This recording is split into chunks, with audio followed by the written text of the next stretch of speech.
بسم اللہ الرحمن الرحیم شروع اللہ کا نام لے کر جو بڑا مہربان نہایت رحم والا ہے۔ مومنو، کسی بات کے جواب میں خدا اور اس کے رسول سے پہلے نہ بول اٹھا کرو، اور خدا سے ڈرتے رہو، بے شک خدا سنتا جانتا ہے۔ اے اہل ایمان، اپنی آوازیں پیغمبر کی آواز سے اونچی نہ کرو، اور جس طرح آپس میں ایک دوسرے سے زور سے بولتے ہو اس طرح ان کے روبرو زور سے نہ بولا کرو، ایسا نہ ہو کہ تمہارے اعمال ضائع ہو جائیں اور تم کو خبر بھی نہ ہو۔ جو لوگ پیغمبر خدا کے سامنے دبی آواز سے بولتے ہیں، خدا نے ان کے دل تقوی کے لیے آزما لیے ہیں، ان کے لیے بخشش اور اجر عظیم ہے۔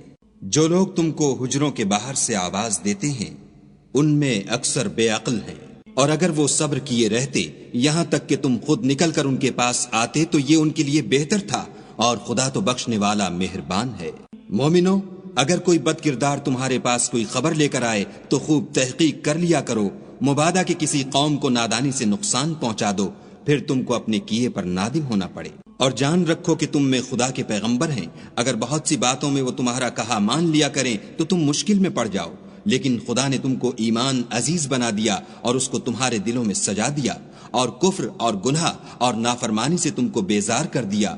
یہی لوگ راہ ہدایت پر ہیں، یعنی خدا کے فضل اور احسان سے، اور خدا جاننے والا اور حکمت والا ہے۔ اور اگر مومنوں میں سے کوئی دو فریق آپس میں لڑ پڑیں تو ان میں صلح کرا دو، اور اگر ایک فریق دوسرے پر زیادتی کرے تو زیادتی کرنے والے سے لڑو، یہاں تک کہ وہ خدا کے حکم کی طرف رجوع لائے۔ پس جب وہ رجوع لائے تو دونوں فریق میں مساوات کے ساتھ صلح کرا دو، اور انصاف سے کام لو کہ خدا انصاف کرنے والوں کو پسند کرتا ہے۔ مومن تو آپس میں بھائی بھائی ہیں، تو اپنے دو بھائیوں میں صلح کرا دیا کرو، اور خدا سے ڈرتے رہو تاکہ تم پر رحمت کی جائے۔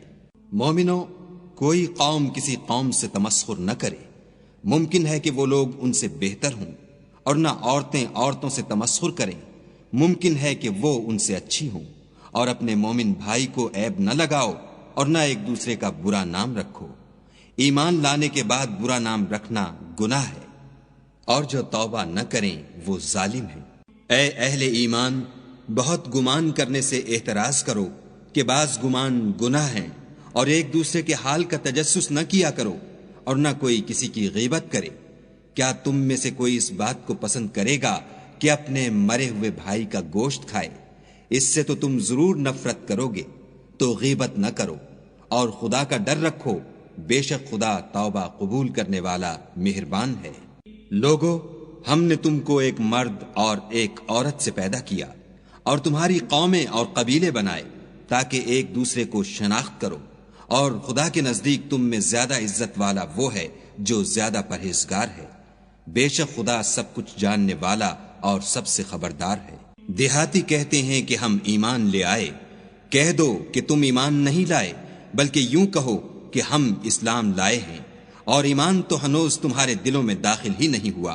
اور اگر تم خدا اور اس کے رسول کی فرما برداری کرو گے تو خدا تمہارے اعمال میں سے کچھ کم نہیں کرے گا، بے شک خدا بخشنے والا مہربان ہے۔ مومن تو وہ ہیں جو خدا اور اس کے رسول پر ایمان لائے، پھر شک میں نہ پڑے، اور خدا کی راہ میں جان اور مال سے لڑے، یہی لوگ ایمان کے سچے ہیں۔ ان سے کہو، کیا تم خدا کو اپنی دینداری جتلاتے ہو؟ اور خدا تو آسمانوں اور زمین کی سب چیزوں سے واقف ہے، اور خدا ہر شے کو جانتا ہے۔ یہ لوگ تم پر احسان رکھتے ہیں کہ مسلمان ہو گئے ہیں، کہہ دو کہ اپنے مسلمان ہونے کا مجھ پر احسان نہ رکھو، بلکہ خدا تم پر احسان رکھتا ہے کہ اس نے تمہیں ایمان کا رستہ دکھایا، بشرطے کہ تم سچے مسلمان ہو۔ بے شک خدا آسمانوں اور زمین کی پوشیدہ باتوں کو جانتا ہے، اور جو کچھ تم کرتے ہو اسے دیکھتا ہے۔ صدق اللہ العظیم۔